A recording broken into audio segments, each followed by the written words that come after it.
Hey guys, in this tutorial I'm going to be showing you how to get Torchlight for PC, a game like Diablo, which is a hack and slash game, which is third person. There's a couple of things you're going to need for this. You're going to need Power ISO, which opens up image files. You're going to need WinRAR, which opens up compressed archive files. And lastly, you're going to need the WinRAR file, which is actually the game. And all three of these will be in a link in the description. So once you download this, we're all ready and set to go.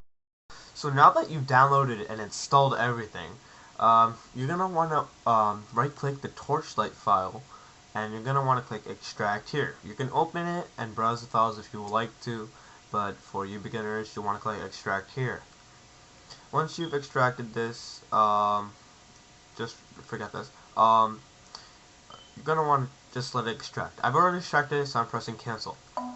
I put it in a folder, which you should do as well because it keeps yourself organized, and you're going to need these files the most.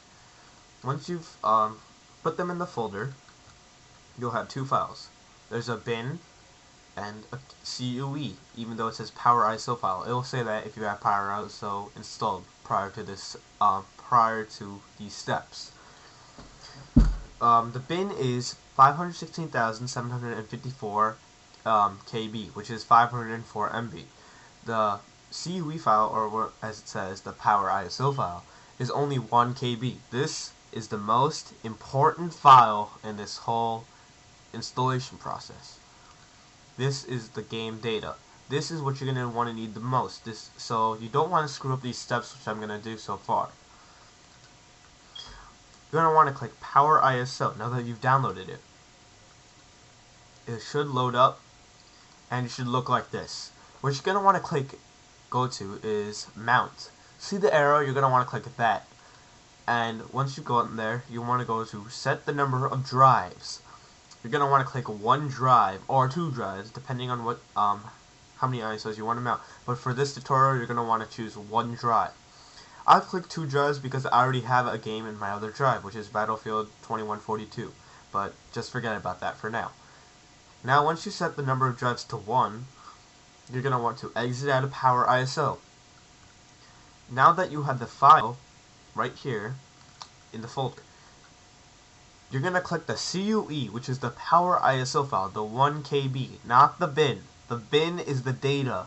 The CUE will give you the installation progress. What you're going to want to do is right click. Do not screw up these steps because this is important that you do it on the CUE Power ISO file. You want to scroll down to Power ISO, and then you're going to want to click Mount. After you click, put your cursor over Mount, you're going to want to click the drive. It should say No Media. This is the drive that lets you mount the thing, the ISO folder onto it. In this case, we have a CUE, which is the same thing, but it opens up the data. Make sure it says No Media, or else it won't work. And make sure it's the 1 KB file. After that, you're going to want to click it. After clicking it, the installer should immediately pop up. It's loading right now, and it should verify the installer.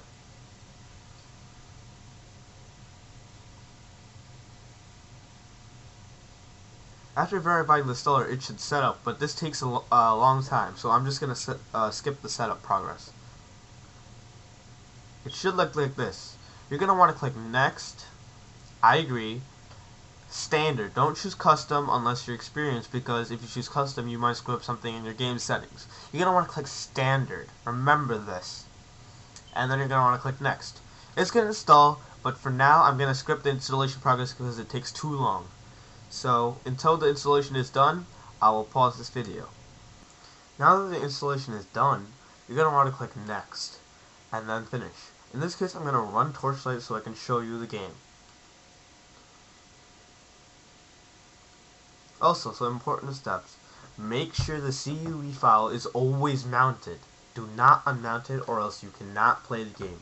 It always has to be mounted, and then only you can play the game, because the computer thinks it's a real CD. If it's not mounted, then it doesn't work at all, because the computer can't read the CD, and there's going to be an error, and you're not going to know what to do. So always keep it mounted no matter what. If you need an extra drive, do what I did. Go to Power ISO, Mount, click the arrow, and then set the number of drives, and add more drives if you need to. In this case, that's what you're gonna have to do. I hope this tutorial helped, and you'll be seeing some Torchlight gameplay.